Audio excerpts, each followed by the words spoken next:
आज से करीब 1 साल पहले भी मैंने सेम टॉपिक पर एक वीडियो बनाई थी और लोगों को वीडियो काफ़ी पसंद भी आई थी और उसमें बताई हुई बातें कई सारे लोगों ने फॉलो भी की। तो मैंने सोचा क्यों ना उस वीडियो का पार्ट 2 भी बनाया जाए जिसमें हम कुछ और पॉइंट्स को कवर करेंगे।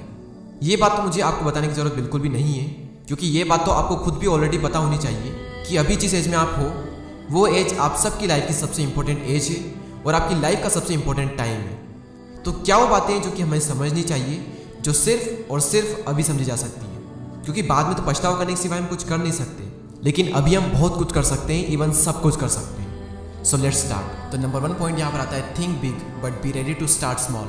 सोचो बड़ा लेकिन छोटे से छोटे लेवल का काम करने के लिए हमेशा तैयार रहो, अपनी ईगो को साइड में रखकर। आप कितना ही बड़ा क्यों ना सोच लो, उसकी शुरुआत हमेशा छोटे से छोटे लेवल से ही होगी। जब मैंने चैनल स्टार्ट किया था तब मैं इस आज को इमेजिन करता था, लेकिन मेरी शुरुआत तो बहुत ही छोटे लेवल से हुई थी ना।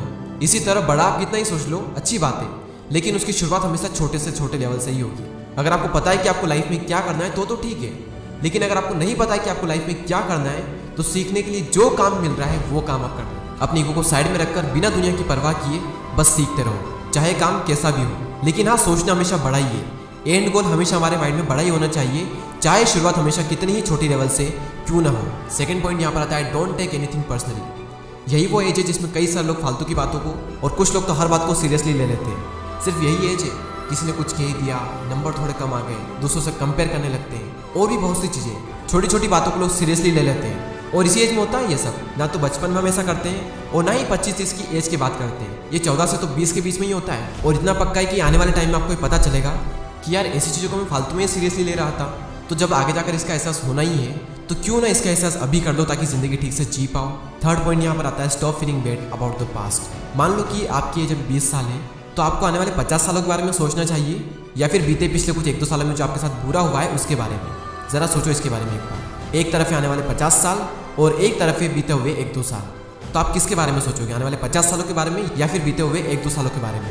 अगर आपके साथ कुछ बुरा हुआ भी है तो जितना दुख मनाना है एक बार में मना लो, जितना रोना है रो लो। और जब आपका रोना धोना हो जाए तब कसम खा लेना कि आने वाली ज़िंदगी में इसके बारे में आप कभी भी नहीं सोचूंगा। जितना दुख मनाना था मना लिया, अब आगे बढ़ो। बहुत कुछ बचा है ज़िंदगी में, सिर्फ यही नहीं है, इसलिए बीते हुए के बारे में मत सोचो, ज़िंदगी में आगे बढ़ो। फोर्थ पॉइंट यहाँ पर आता है, इन्वेस्ट अर्ली। इन्वेस्टमेंट करने का तब तक कोई फायदा नहीं है जब तक कि इन्वेस्टमेंट अर्ली नहीं होगी, यानी कि जल्दी इसी एज में। इन्वेस्टमेंट के बारे में कई सारे लोग पता है क्या कहते हैं कि यार रिटर्न तो इतने सालों बाद मिलेगा, तब क्या हम घंटा एंजॉय करेंगे? एंजॉयमेंट की एज तो अभी है, तो उस पैसों का हम करेंगे क्या? भाई रिटायरमेंट नाम की कोई चीज़ होती है, आप अभी जो कमा रहे हो उससे एंजॉय करो, लेकिन उसमें से थोड़ा सा पैसा इन्वेस्ट करो ताकि आप सक्सेसफुली बिना टेंशन के रिटायर हो सको।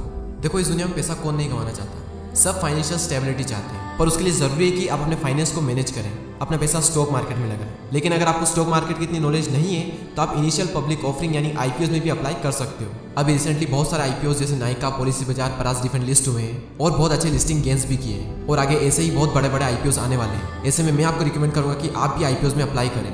आईपीओ में अप्लाई करने के लिए मैं आपको सजेस्ट करूंगा 5 पैसा, क्योंकि यहाँ पर सारी आईपीओ की डिटेल आपको इजीली मिल जाती है। यहाँ पर आपको आईपीओ के बारे में वीडियोस और ब्लॉग्स भी मिल जाते हैं जिससे आप उस कंपनी के बारे में पूरी डिटेल्स जान सकते हो।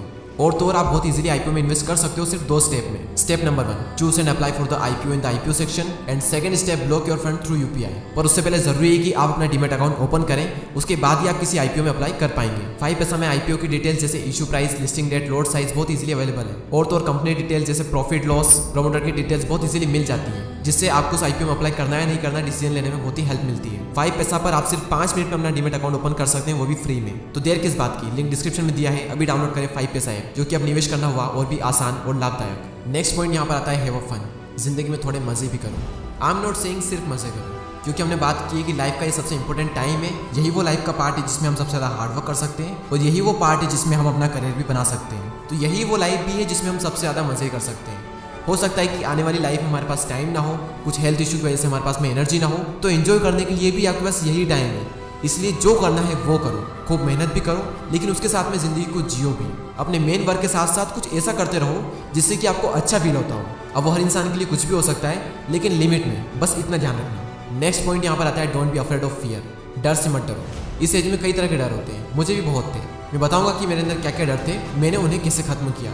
पहले हम बात करते हैं कि कौन कौन से डर होते हैं इस एज में। लोगों के सामने बोलने का डर, फेल होने का डर, रिस्क लेने का डर, रिजेक्शन का डर। अब रिजेक्शन भी कई सारी चीज़ों में हो सकती है, जॉब में हो सकती है, बिजनेस में हो सकती है, रिलेशनशिप में हो सकती है। मैं अगर अपनी पर्सनल बात बताऊं तो मुझे कैमरे के सामने बोलने में बहुत डर लगता था, और जब बाइक ठीक से नहीं आती थी तब उसका भी मुझे बहुत डर था। 2 साल तक तो सिर्फ मैं इस डर की वजह से उसे इग्नोर करता रहा कि सीख लेंगे फिर चलाएंगे। उससे जितना हो सके मैं उसे इग्नोर करता था क्योंकि डर इतना था। और इस चीज़ से कई बार तो मुझे शर्मिंदगी भी महसूस होती थी कि यार मेरे लगभग सभी फ्रेंड्स को बाइक चलाना आती है लेकिन सिर्फ मुझे बाइक चलाना नहीं आती। और कभी कभी तो मैं ये भी सोचता था कि यार मैं ज़िंदगी में कहीं बाइक चलाना सीख ही नहीं पाऊंगा।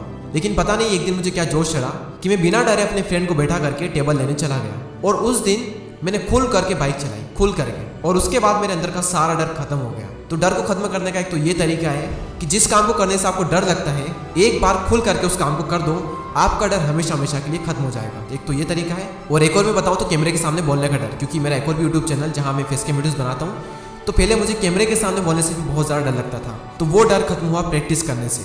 इसके ऊपर मैं ऑलरेडी एक डिटेल वीडियो बना चुका हूँ, डिस्क्रिप्शन में आपको लिंक मिल जाएगी, वहाँ जाकर आप देख सकते हैं। तो डर को खत्म करने के यही 2 तरीके हैं कि जिस काम को करने से डर लगता है, खुल करके उस काम को एक बार कर दो। और दूसरा तरीका यह है कि प्रैक्टिस कर करके ही आपके अंदर का डर खत्म होगा। तो उम्मीद करता हूँ कि आपको ये वीडियो पसंद आया होगा। अगर पसंद आया हो तो लाइक करें, और अगर चैनल को अभी तक सब्सक्राइब नहीं किया है तो please subscribe the channel and press the bell icon. मैं मिलूंगा आपसे अगले वीडियो में। जय हिंद, जय भारत।